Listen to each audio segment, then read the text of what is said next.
fait. Ouais. Pas dingue. Il y en a qui ne voient pas. Si je laisse ça comme ça, c'est mieux ou pas?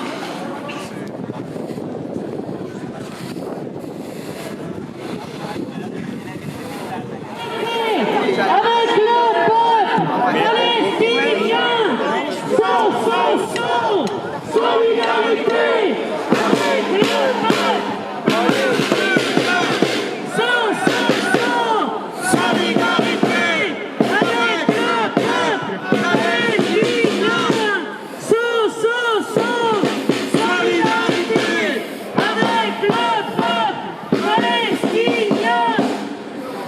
Le 18 septembre, il y a 2 jours, marquait la fin de l'ultimatum par lequel la Cour internationale de justice exigeait la fin de la colonisation et de l'occupation de la Palestine par Israël. Netanyahou a répondu par un déluge de feu sur Gaza et sa volonté d'achever de tuer et affamer le peuple palestinien.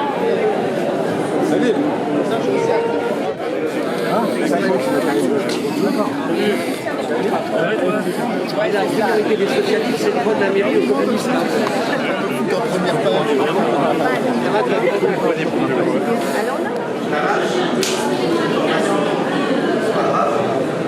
Et le peuple israélien, une complicité abjecte. Le 22 septembre, au siège des Nations Unies à New York, dans 2 jours, la France s'est engagée à reconnaître l'État de Palestine. Soit 46 pays dans le monde l'ont déjà fait. Mais quoi? Reconnaître un cimetière à des conditions d'asservissement pour la Palestine qu'aucun autre pays dans le monde n'accepterait. Il ne peut pas y avoir de reconnaissance sans sanction. On attend du pays européen qui déclare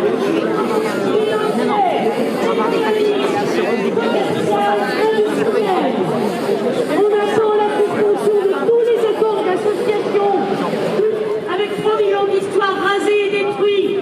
Et le patrimoine, c'est le peuple. De Palestine, Israël assassine les enfants de Palestine. Israël assassine les enfants de Palestine. Israël palestinien. Pendant que j'y pense, on fait un parcours qui va nous obliger à aller de Joffre au théâtre des Arts, par un endroit où il y a des voitures, s'il y a des gens qui peuvent aider au service d'ordre. Si on dit Palestine, Palestine, vivra, Palestine, vaincra, Palestine, vivra, Palestine, vaincra. Gaza, Palestine, otage aussi, Cisjordanie, Gaza, Palestine, otage aussi.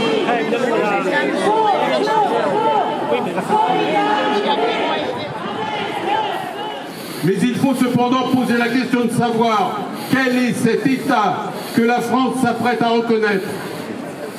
Un État dont le territoire est occupé et colonisé, dont le peuple vit sous le régime d'apartheid israélien depuis des décennies.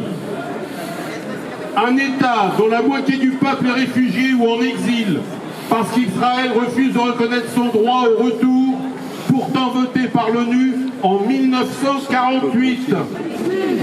C'est l'humanité qu'on assassine. Enfants de Palestine, c'est l'humanité.